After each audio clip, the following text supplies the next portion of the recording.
The greatest reason for weakness of Iman is being detached from the book of Allah and the sunnah of His Prophet ﷺ. This is number one. This will kill you every single time.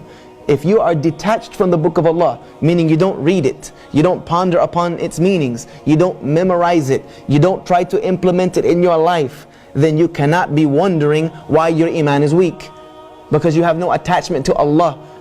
The Prophet ﷺ said, I leave behind with me two things. If you hold to them, you will never go astray. The first of them is the book of Allah, which is like a rope. One end of it with Allah Azza wa Jal and the other end of it in your hands. If you let go of that rope, then you lose your connection with Allah Azza wa Jal. You have to continue to keep that connection with the book of Allah. The only way we know Allah is by that which He has revealed to us about Himself.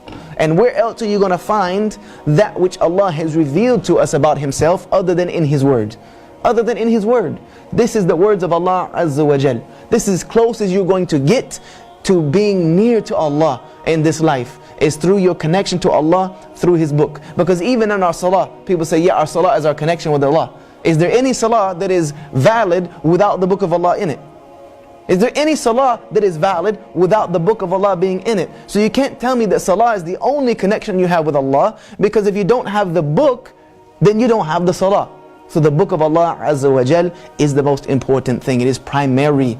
It is primary. I can't stress the importance enough that if you don't pick up the Quran at least once a day, in the morning or in the evening or any time, and at least thumb through something and try to understand it, then you have lost a severe connection with Allah Azza wa Jal. You've lost it. And if you just read the Arabic, mashallah, may Allah reward you with the hasanat of every single letter you read. But if you don't understand it, what is it going to do for you?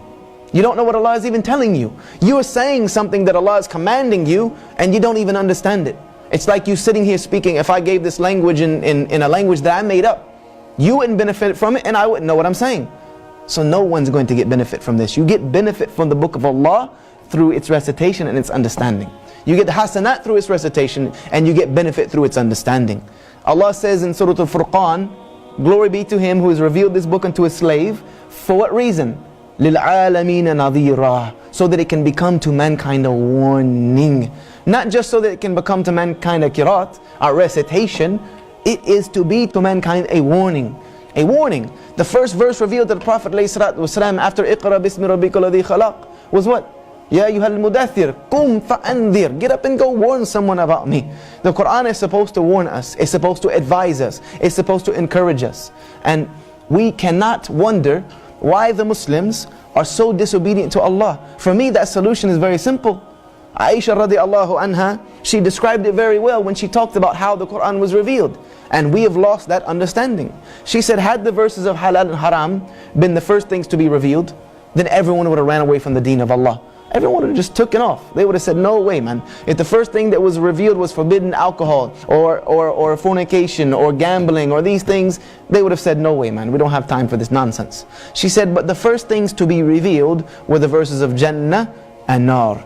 Till the hearts were so attached to Allah, the qalb was so attached to Allah, that whatever Allah revealed after that, they responded with Sami'na wa ata'na. We hear and we obey. If the hearts are not attached to Allah, we should not wonder why people are so disobedient. Because they don't fear anything. They don't care about anything that Allah gives them if it's not in dunya. And they don't even really understand akhirah, nor do they fear it, because it seems like it's a long off fairy tale. It's a long off fairy tale, especially for you young men. It's an unfortunate fact that you think your youth is on your side, and it's not always the case. So for those of you who think your youth is something that you can just play around with, take disadvantage of it if you want, and see how Allah Azza wa Jal takes it from you. Khams qabla khams. Take advantage of 5 things before 5. One of them, shababaka qabla haramik. Take advantage of your youth before your old age. Your health before your sickness.